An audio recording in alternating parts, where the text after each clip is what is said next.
Good evening and welcome to Camnet Television News. My name is Jeffrey Ziambo and top stories in the news tonight. Residents of MONZE Freedom Compound living in fear due to increased criminal activities. Calls for a church to fire BRADFORD MACHILA intensify as MUNIR ZULU presses on. Presidential political advisor LEVY NGOMA urges the churches to embrace business ventures for sustenance. In international news, floods reignite Southern Africa worries climate change fears. And in sports news, Red Arrows are the MTN 2021-2022 Super League champions.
Details in our news tonight. Police in MONZE have picked up a body of a 21-year-old lady of Freedom, a compound in MONZE district. It is believed that Dorika Kaumba went missing on Friday last week, and later she was found buried at a nearby refuse bay within the area, suspected to have been killed by unknown people. Headman Hanyinde, Mr. Choice Mayumba, has stated that people in the area are now living in fear due to the increase in people being killed.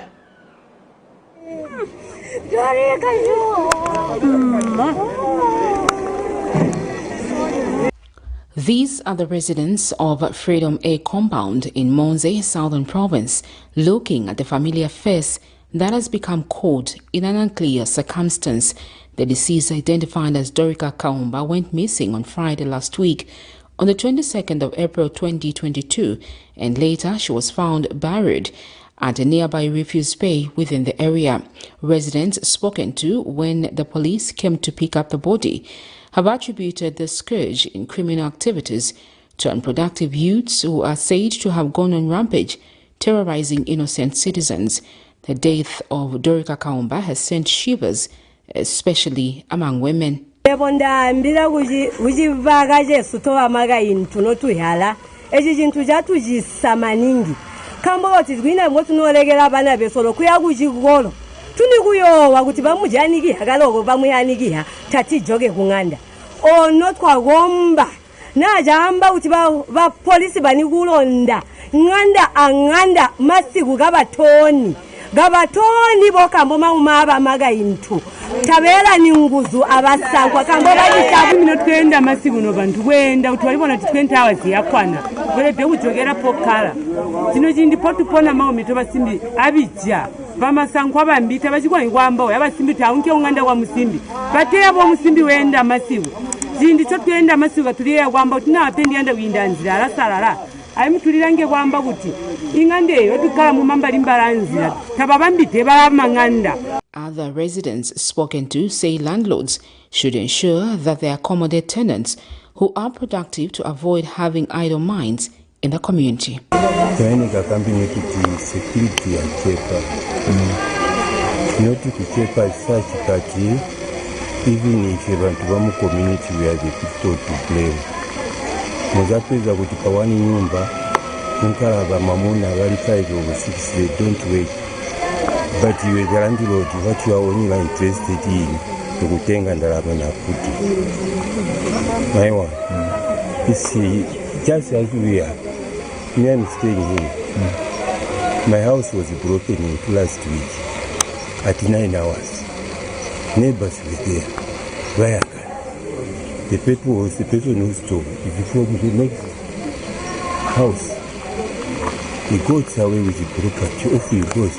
Tukabyokukanana namugati mujogo jino chabamba kuti twenda kulomba security kuzaku hurumende babikire mano masimpeni bantu balamana wa mugati mujimo chiyone kamba you find that kunji bana bajangi basangwa kunyina choba boneka kuti choba jita but bala survive so bamalandos da balo bali jisi ipenzi lipatila kujana kuchita accommodate bantu batabwene kwamba kuti babereka kule. So we are appealing to the government kwamba kuti kabatutumina security inji kutoka kaba patrol masiku together neighbors kaba tukulanga kuti ino bapona kuti kamboka kuti twapenga maningi majanga akubidwa too much. Meanwhile, area headman Choice Mayambu has called for intensified police patrols to safeguard people's lives and property.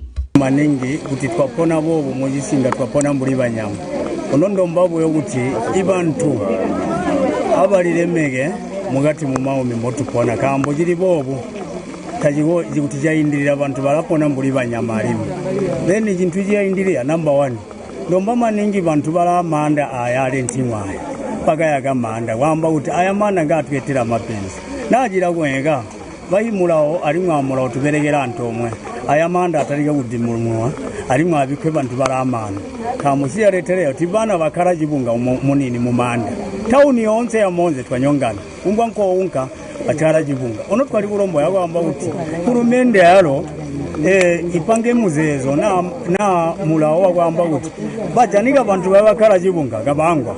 Police in the area pick up the body while residents looked on without answers to what exactly happened. Sharon Kalimbola, Camnet News. Lumezi Independent Member of Parliament MUNIR ZULU says the fight against corruption can only be won if those that are suspected to be involved in corrupt activities are brought to book immediately. Addressing the media Sunday, Mr. ZULU, who is also Africa Parliamentary Network Against Corruption, APNAC Zambia Chapter Secretary General, says President Hakainde Hichilema should demonstrate his stance in this fight by firing his 2 senior aides, Bradford MACHILA and Christopher Mundia. Mr. ZULU says the duo were allegedly involved in offering immunity to Milingo Lungu, hence the need for the head of state to take action now. KCM Provisional Liquidator Milingo Lungu mentioned the duo that he was given immunity over the contagious KCM matter by the 2 presidential aides, a matter that has been dispelled by State House and the Minister of Justice, Mulambo Haimbe. Lumezi constituency Member of Parliament MUNIR ZULU has joined the crusade of asking President Hakainde Hichilema to fire his principal private secretary Bradford MACHILA for his alleged involvement in the Milingo Lungu matter. According to Mr. ZULU, Mr. MACHILA is directly involved in offering immunity to Milingo Lungu, a matter he says, if left unchecked, will grow the corruption cancer in this country. Mr. ZULU is also Africa Parliamentary Network Against Corruption APNAC Zambia Chapter Secretary General, says regardless of who commits any anomaly should be investigated and relieved of their duties once found wanting. I'm calling upon President Hakainde Hichilema to get rid of Mr. Bradford MACHILA. I'm calling on President Hakainde Hichilema to get rid of his legal advisor, Mr. Christopher Mundia. Why do I say so? It is Christopher Mundia that first of all went to meet Mr. Milingo Lungu. The second meeting, he brought in Mr. Bradford MACHILA, where they assured Mr. Milingo Lungu of that immunity. Indeed, DEC has become an institution that wants to judge people in the public court of opinion. Why can DEC go to court and prove their allegations? All we have seen is this chiso chise from DEC. Why is it that DEC is always in the press, but in court there is nothing much that we've heard of them prosecuting? If not prosecuting, they're in the newspapers.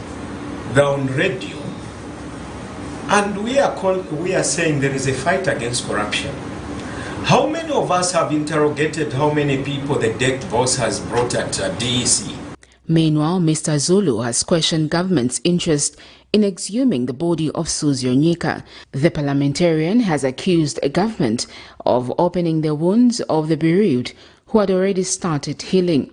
Recently, the Zambian authorities disclosed that they will exhume the body of former President Edgar Lungu's best friend, Susie Onyeka, who allegedly faked his death to avoid persecution. People of Lumezi, the people from Chieftainess Mwasemhango's area, the family of Mr. Onyeka do not know what charges are slapped on the deceased.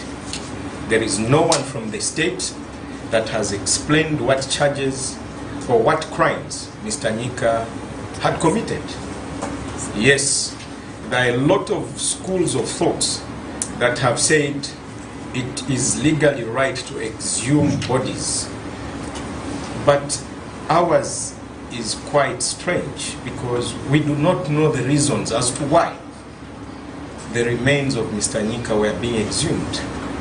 The people in Lumezi have asked me to raise this question to the state to say, what case did he commit for the state to even go and dig his remains 4 months down the line?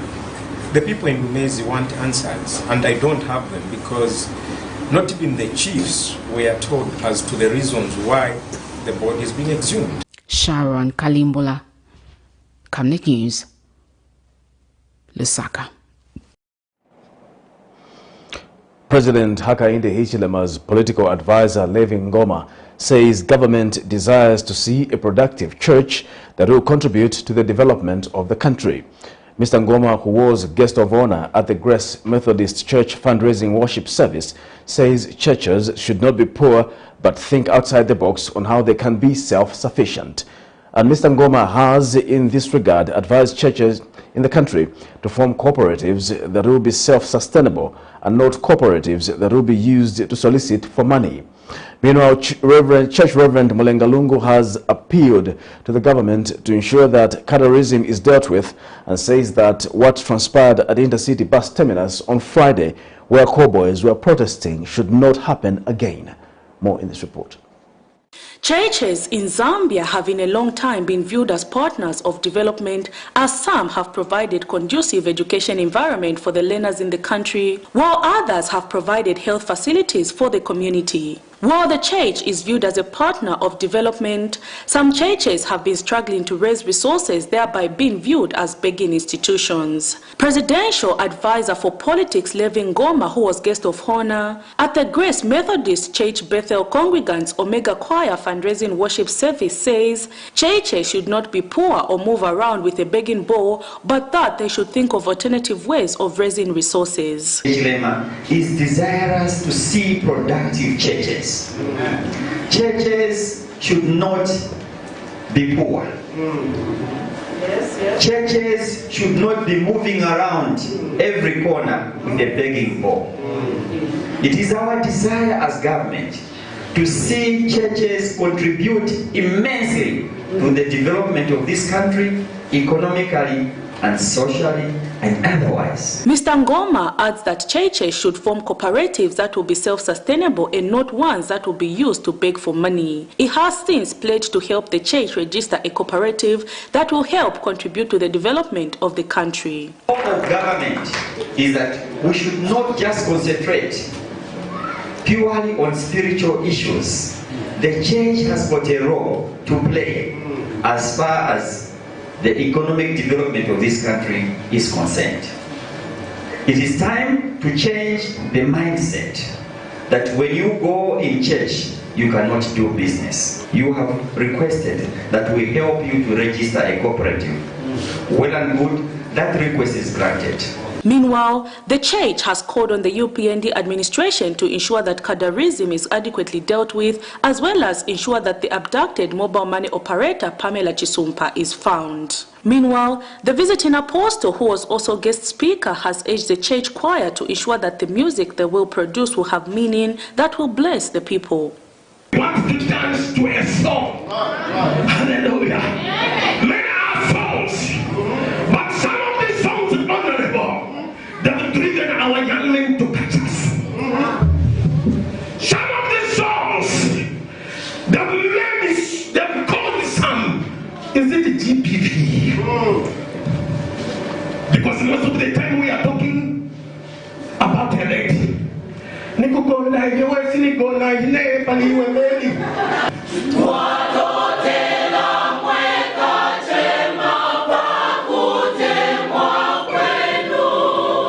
Prudence Chota, reporting for Camnet TV News. Civil Servants and Allied Workers Union of Zambia Secretary General Makai is calling for an in-house microfinance scheme under the National Pension Scheme Authority, NAPSA, where workers will be able to borrow at reduced rates. In an interview with Camnet News, the Secretary General notes that this is one of the reforms the union would like to see under the United Party for National Development UPND administration, as current bank rates are preventing civil servants from investing. He has further called for the introduction of the life cycle conditions of service, which will mean that new entrants into the civil service will get loans at a lesser rate than those who have been serving for a long period of time. We want to see life cycle conditions of service. What I mean by life cycle conditions of service is a situation where government should provide an environment where these, for example, these young men and women are going to be employed soon as teachers, as health workers. When they are employed, they should be able to walk into a bank which will give them loans at very affordable rates, so that they start investing while they are still young. By the time they reach 50 years, 60 years, and they are exiting or they are retiring, they should have invested, they should have taken their children to school. And already there's something in place that government can ride on and use. We have got the Public Service Microfinance Company. That company, why it was formed in 2014, it was on the bargaining table where we wanted to come up with a workers' bank, which could have been giving loans to the employees of this country at lesser interest rates, lesser than the commercial banks. But because we didn't agree on how we come up with that cooperative bank, now government came in and formed the Public Service Microfinance Company, which was giving workers loans at 5% interest rate. That was very good. And now what the reforms we want to see under the Public Service Microfinance Company as a part of the life cycle conditions of service is a situation where government pumps in a lot of money in that company so that workers stop borrowing from Kalova. Workers stop borrowing from microfinances. The truth is they are killing us. They are killing our members because of their exorbitant interest rates. So we want to see a situation where government comes in to cushion or to pump in a lot of money in the Public Service Microfinance Company so that workers have access to this microfinance company and borrow for investment, borrow for the future. The National Union for Public and Private Educators of Zambia, NUPEZ, has alleged that most teachers in private schools are exploited by management due to their failure in affiliating to respective teacher unions. NUPEZ General Secretary Nelson Mwale says teachers' unions across the country have received resistance from teachers in private schools despite efforts made to educate them on the importance of unionization. Mr. Mwale was responding to complaints raised by teachers at Nyakezo Vision School in Lusaka's Kanyama compound that they are being exploited by school management because they do not have unions to represent them. More in this report. Tuesday, 19th April 2022, teachers at Nyakezo Vision School in Lusaka's Kanyama compound protested over lack of payment by the school management. The teachers claim that the school management is in a habit of exploiting teachers by not paying them their salaries, of which some teachers have resigned without even getting paid their dues. One of the teachers told this reporter that management at the school has taken advantage of the fact that teachers in private schools have no unions to speak on their behalf. Testing because we are not being paid for 4 months. Starting from last November, we have not been paid. I think teachers in private schools are being exploited because we don't have unions. The National Union of Public and Private Educators of Zambia, NUPEZ, however, says teachers in private schools have shunned away from joining unions across the country, which has enabled management in private schools take advantage of them. Received a very negative, attitude towards unionism in a number of these private schools. You find you go there, try to reason with the teachers so that they are unionized. We represent them the way we represent those in the public sector, but you find they give us a negative attitude. As a result, they've allowed their management to mistreat them because they are not represented. And so our appeal to all the teachers in the private sector is that can they be unionized? There are a number of unions that also represent the private sector, including NUPEZ. Mr. Mwale adds that the unionization fee, as contained in the Labour Law Act, stands at 2% of one's income, which he says is affordable. Is guided by the provisions of Chapter 269 that guides us on how much subscription each member must do, both in the private sector and in the public sector, unless there is a suggestion that the whole piece of legislation is subjected to an amendment. Otherwise, as it is now, it is 2% of somebody's salary. That is what goes for subscription in the union. Going forward, teachers in private schools should view unions as solutions and not burdens if their voices are to be represented well. Prudence Chota, reporting for Camnet TV News. A pharmaceutical expert, Jerome Kanyika, says there is need for Zambia to move towards the electronic system of dispensing medicine to ensure that all stock is accounted for as one way of abating theft of the same by medical personnel. In an interview, Mr. Kanyika notes that in comparison to countries like South Africa, Zambia's dispensaries are still a major loophole for the possible theft of medicine, which can be diverted to personal pharmacies. Various districts of the country have started receiving medicine and other medical supplies to solve the problem of drug shortages. More in this report. 58 years after independence, Zambia's health sector, despite making significant progress in some areas, is still viewed as far from attaining Vision 2030 of ensuring good health and well-being for all by some stakeholders due to various alleged irregularities within the sector. Chief among the problem has been the lack of medicines, which was a highly debated topic until recently, as the problem has been addressed by the provision of medicines and other medical supplies, which has been happening in various districts across the country in the past few weeks. The distribution of medicines and medical supplies is being done in response to the target of the Ministry of Health, which is to provide equitable access to cost-reflective quality health services as close to the family as possible. However, a pharmaceutical expert, Mr. Jerome Kanyika, feels that the distribution of medicine alone without extra security measures to safeguard the same may not yield the desired results. In an interview, Mr. Kanyika notes that to date, more shortages of drugs happen in the dispensary, hence the need to move to the electronic method of dispensing medicine. Once we have the medicine coming from the storeroom, they go in a dispensary. And this is where now most of the health workers, they get the medication from. That's it. You'll find that someone works for a government institution, but they have the medication in their homes. How do they find themselves with those medications? It's where we have a problem, and we need to tighten up that loophole. We may talk of people stealing the medication to sell. Some they get this medication to go keep at their homes, which is also very, very much wrong.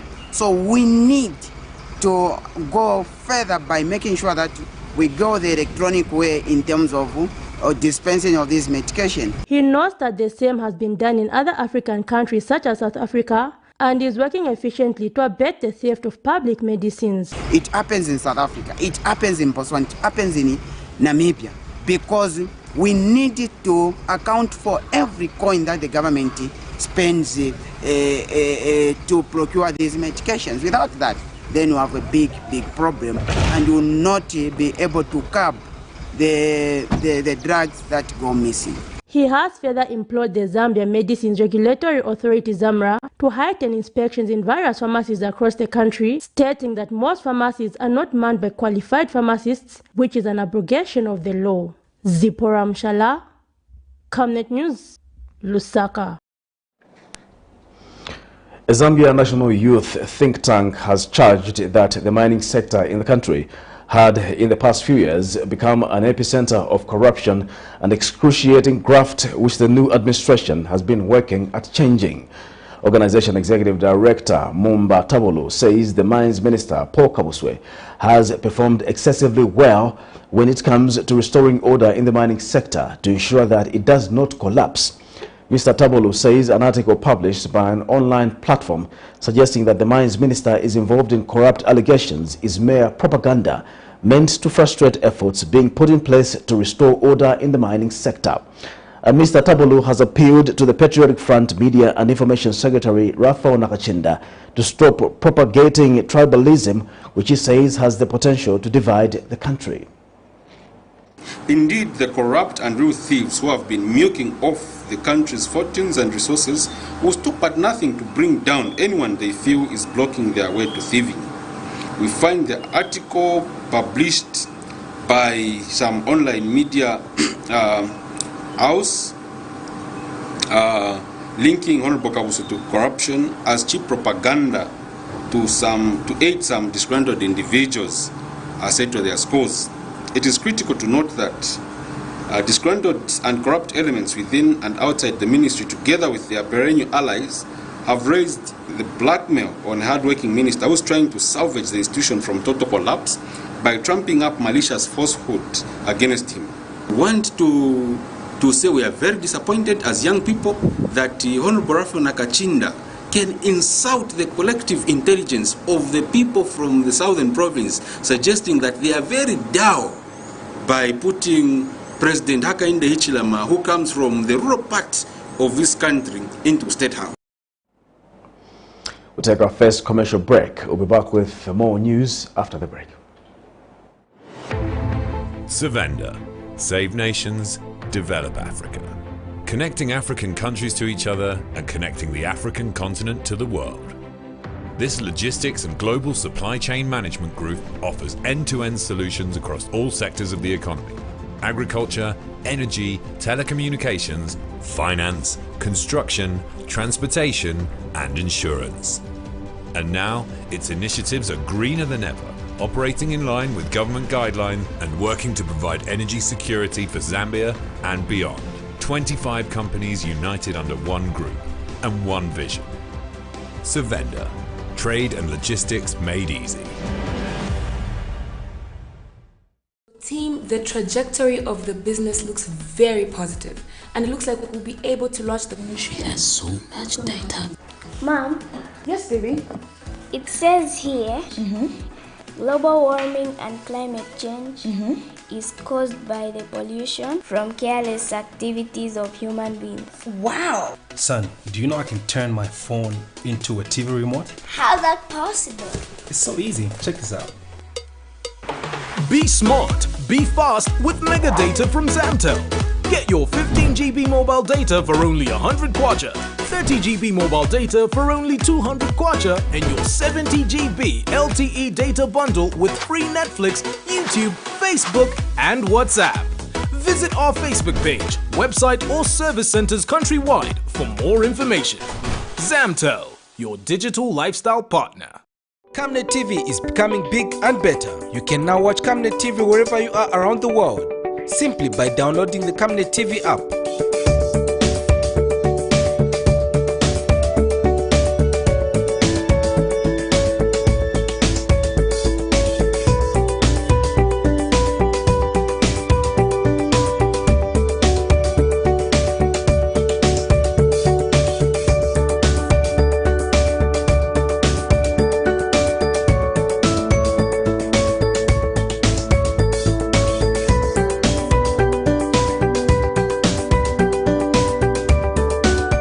With Camnet TV app, you only use less bundles. Camnet TV, not just another channel. Welcome back. We continue with Camnet TV News. The Small-Scale Farmers Development Agency, SAFADA, says there is need for the Ministry of Fisheries and Livestock to work closely with livestock farmers in monitoring patterns of animal diseases to prevent mass slaughter of animals for small-scale farmers. In an interview with Camnet News, SAFADA Director Mr. Boyd Mobwe has cited the ongoing depopulation of pigs in affected areas due to the outbreak of the African swine fever, questioning what compensation measures will be given to those farmers whose animals are being slaughtered. Zambia recorded an outbreak of African swine fever in February 2022, necessitating a ban on the illegal movement of pigs and related products into and out of the affected areas. Farmers are so dependent also on livestock. Yeah, like, for instance, farmers in Namwala, Southern Province, and other places, of course, they depend on livestock. When you talk of livestock, we are talking about cattle, pigs, sheep, and so on. Now, our experience nowadays is like there's constant outbreaks of diseases, animal diseases. Yeah, for instance, now, of late, the government was talking about African swine, which has affected a number of areas, in particular Lusaka and surrounding areas. Yeah, and the government has taken steps to slaughter those animals to avoid the disease to spread to other areas. But I don't think that's the best solution to do, yeah, because we just need to educate our farmers on how best they can manage their livestock.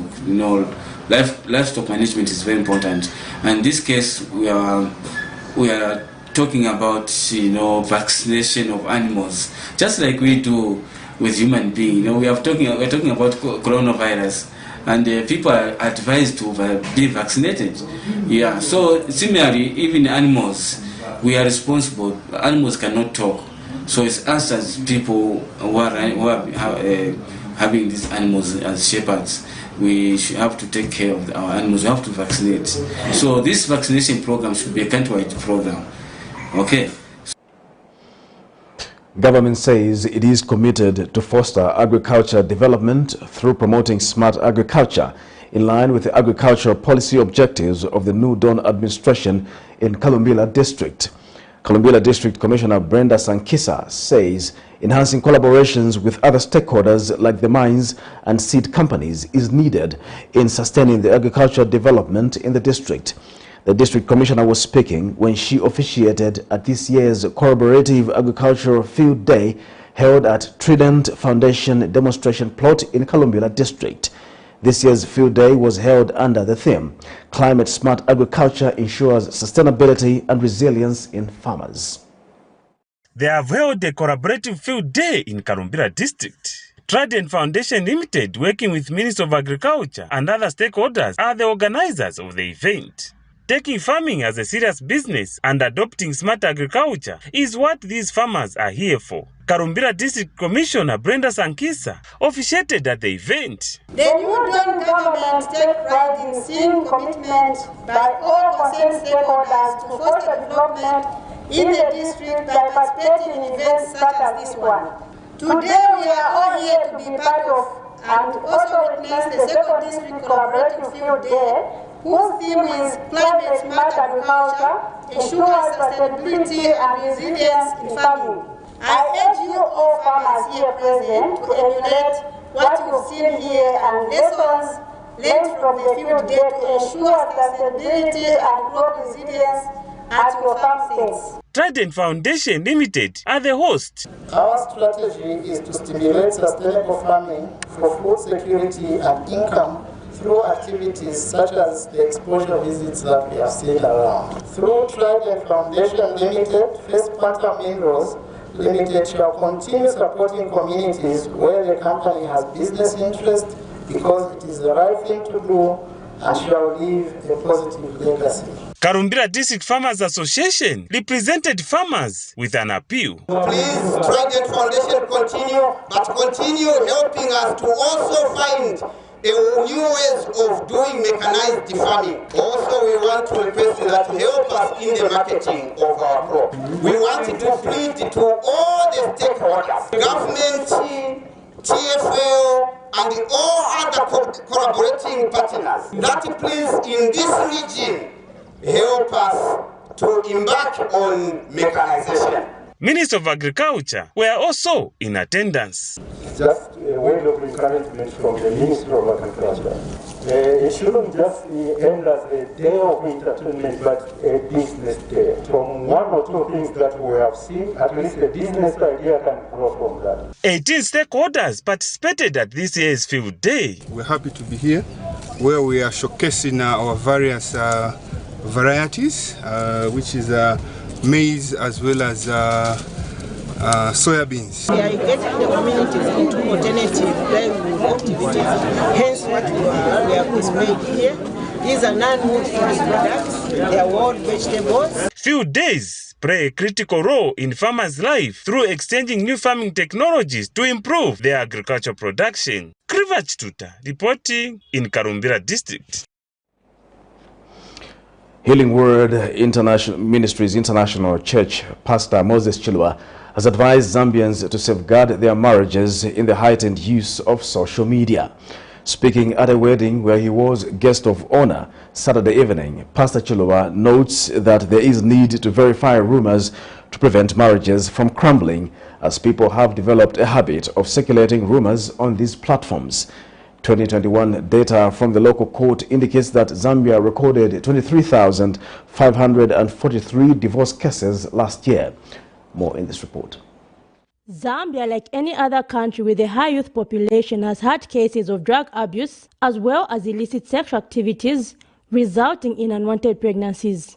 With Zambia having been declared a Christian nation in 1991, the church has been voicing concerns on the growing moral decay in the country. A clergyman, Pastor Moses Chilwa of Healing Word Ministries, has however advised the youth to embrace the institution of marriage, stating that it is God's ordained way. Pastor Chilwa was speaking at a wedding Saturday evening. Marriage is the only institution where people don't go for training. I can tell you, people go to spend 7 years to be a medical doctor, 5 years to be an engineer, 4 years to be a lawyer. But all those qualifications, I want you to know that they don't matter like marriage. He has further advised those in marriage to turn a blind eye to speculations on social media if to safeguard their marriages. Data from the local courts for the year 2021 indicates that Zambia recorded 23,543 divorce cases. Don't shout, don't react without verifying the information and the details in your marriage. We are living in a social world. You never know who is jealous, who is after your wife, who is after your husband. Verify every information. Pastor Chilwa was in the company of his wife, Pastor Victoria Chilwa.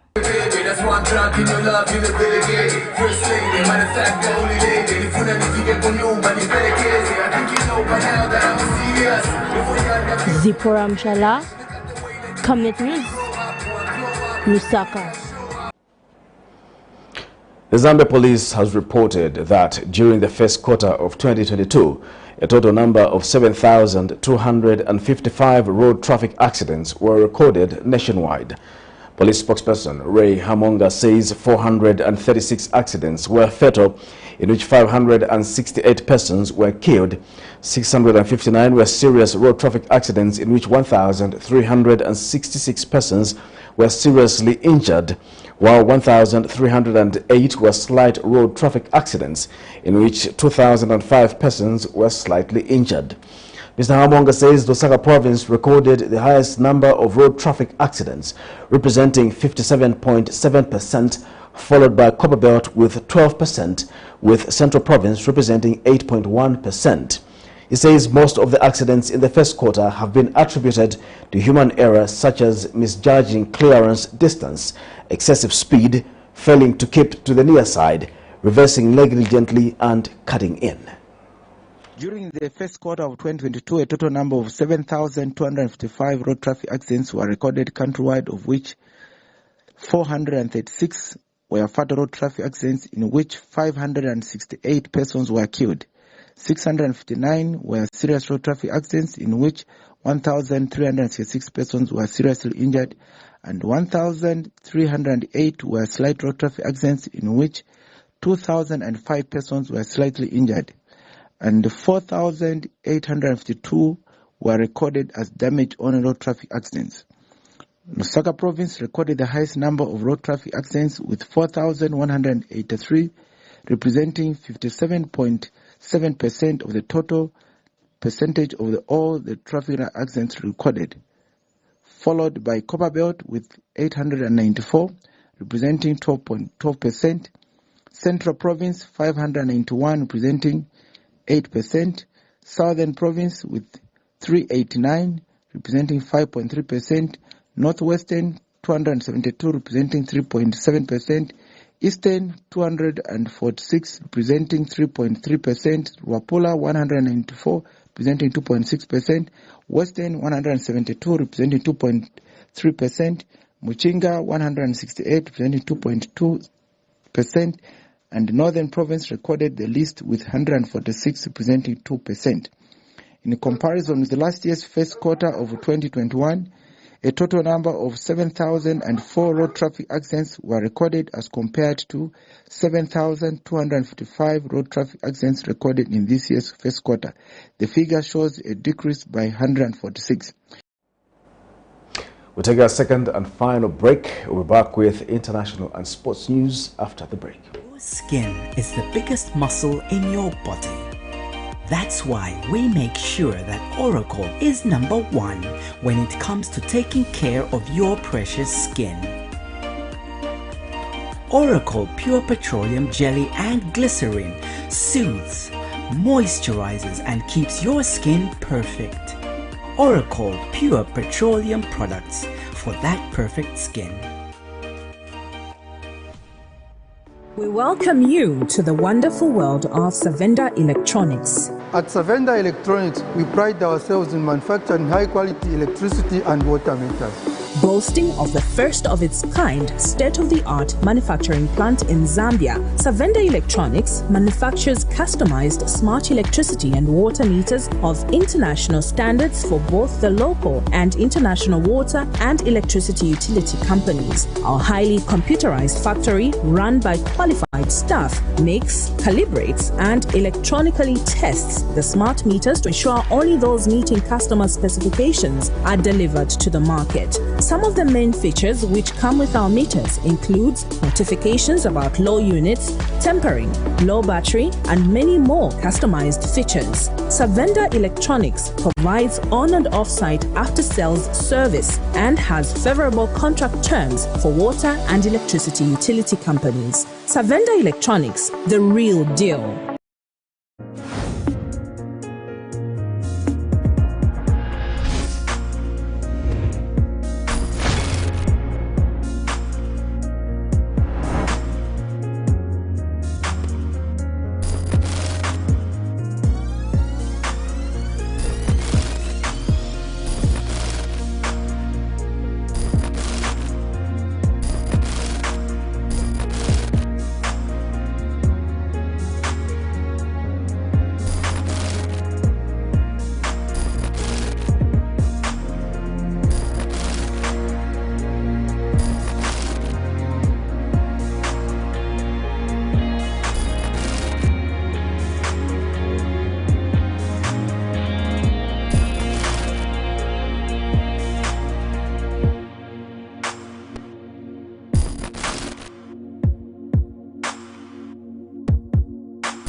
Welcome back. And now in international news, groups in Southern Africa say they say there is renewed concern that many countries in the region are not doing enough to combat climate change. Extreme weather conditions from floods to drought have hit millions of people in the last 6 months alone. Recent floods in South Africa's KwaZulu-Natal province have highlighted the issue. In other news, Ukrainian President Volodymyr Zelensky said that the likelihood of further peace talks with Russia in Turkey depended on Kremlin leader Vladimir Putin, but that Kiev wanted substantive talks to happen in an effort to put an end to the war. For more in international news, here's a roundup. Unimaginable destruction. Homes and lives destroyed or lost as floods ravaged parts of KwaZulu-Natal province in recent weeks. And in the aftermath, beaches and streets are lined with debris and pollution. At least 443 people were killed in the floods, described as the worst in 60 years, when 2 months' worth of rain fell in just 48 hours, causing mud and landslides. We need to increase our investment in climate adaptation measures to better safeguard communities against the effects of climate change. The government is calling such natural disasters the new normal, attributing it mostly to climate change. But environment experts say the devastation may not have been as bad if the government had done more. Here in the township of Alexander in Johannesburg, thousands of people live alongside riverbanks and flood-prone areas. While there have been local and global pledges to reduce the effects of climate change, many of those promises have not been kept. Experts say countries like South Africa need to build better houses, roads, and drainage and transport systems to adapt to climate change and keep people safe. Experts say Africa's West Indian Ocean region is vulnerable to extreme weather shocks. Parts of Madagascar have recently been hit by intense tropical cyclones, while southeast of the island, drought has decimated crops, killed animals and displaced thousands of people, causing widespread food shortages. Drought has too ravaged parts of Zambia, Zimbabwe and South Africa. In southern Madagascar, for example, you have 1.5 to 2 million people who suffered acute hunger because of drought issues. You have over 1 million carcasses from livestock herders, etc. And now, with the storms that we have seen, about 3 very significant storms happening in KwaZulu-Natal in the space of about 7 years. And who has suffered the most? It is really the poor and vulnerable who have only dangerous places to put up their houses in.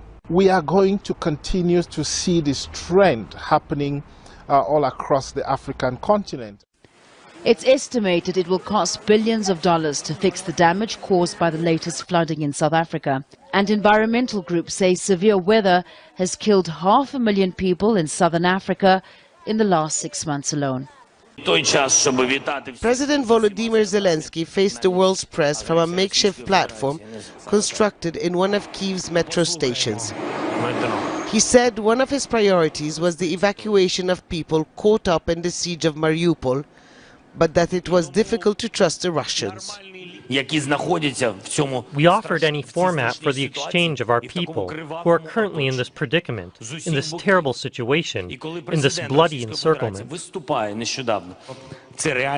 He warned that he would break off talks with Russia if the remaining Ukrainian troops in Mariupol's Azovstal steel plant were killed. If our men are killed in Mariupol, and if these pseudo-referendums are organized in the south, then Ukraine will withdraw from any negotiation process.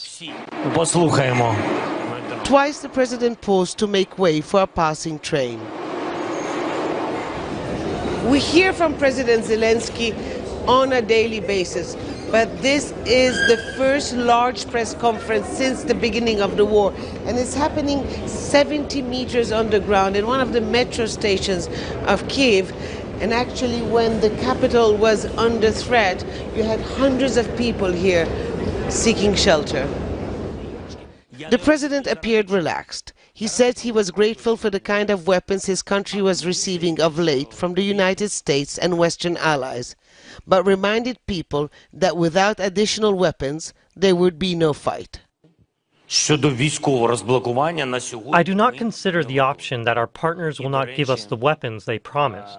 I do not consider this option at all. They have no alternative. We will not provide them with this opportunity. We have no other chance to win back our land. But Zelensky also wondered about the upcoming visit of UN Secretary General Antonio Guterres, who is visiting Moscow before coming to Kyiv. I think it's a mistake to visit Russia first, then Ukraine. This is simply wrong. For what? To hand over a message from Russia? Russia now is asked by Al Jazeera if he wanted to pursue people for war crimes. I don't care whether it's in The Hague or somewhere in Ukraine. What matters is how many will be imprisoned and for how long. Another strong performance from the Ukrainian president in a remarkable setting. A president dealing smoothly and efficiently with the international media. But also President Zelensky, the realist, as Ukraine faced more military action Saturday, including a missile strike on an apartment block in Odessa that killed a 3-month-old baby. Hud Abdelhamid, Al Jazeera, Kyiv. It's now time for sports news.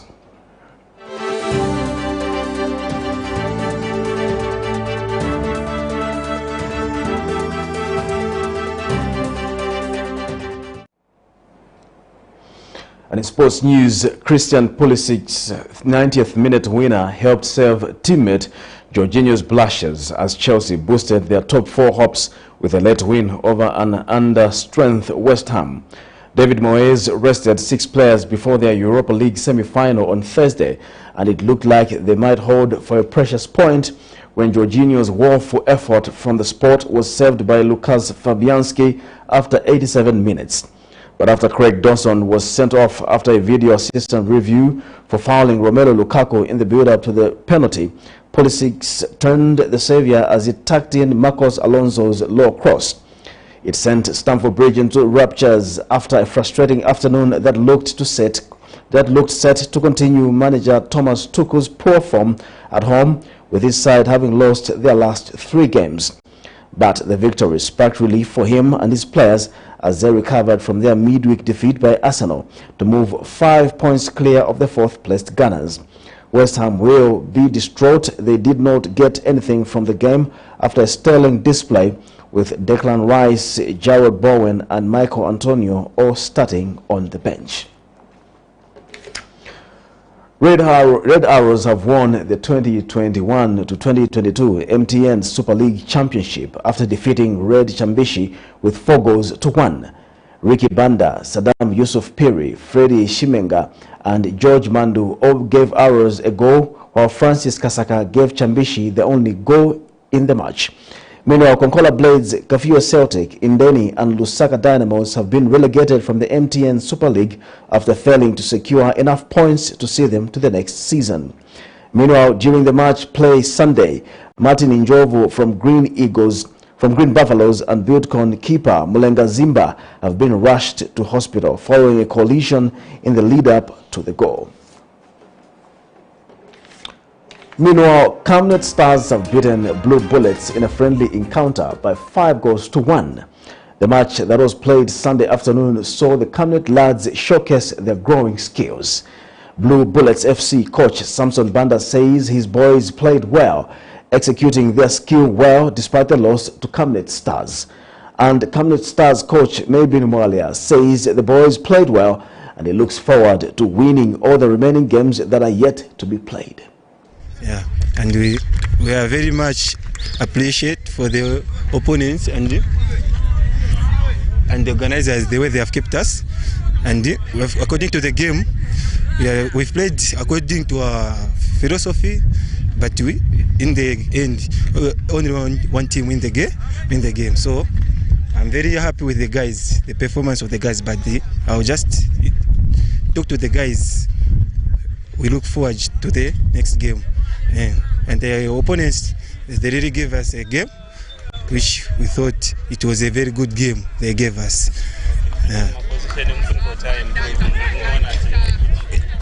And in our defense, we need to improve our defense, which is not very good. First half we played very well, extremely well. And even our opponents, they've got a very young stars who are playing fantastic football today. Yeah, we scored 5 goals, 2 goals were disallowed, and they were moving forward to win all the remaining games. On that sporting note, we've come to the end of Camnet TV main news. The headlines once again. Residents of MONZE Freedom Compound living in fear due to increased criminal activities. Calls for Hakainde Hichilema to fire BRADFORD MACHILA intensify as MUNIR ZULU presses on. Presidential political advisor LEVY NGOMA urges the church to embrace business ventures for sustenance. And in international news, floods reignite Africa worries climate change fears. And in international news and in sports news, Red Arrows win the MTN 2021-2022 Super League Championship. We'll now look at the Camnet verse for the day, which is coming from John 3 verse 17. For God did not send his Son into the world that he might condemn the world, but that the world might be saved through him. On that note, we've come to the end of the news. Thank you for watching Camnet Television. My name is Jeffrey Ziambo. Good night.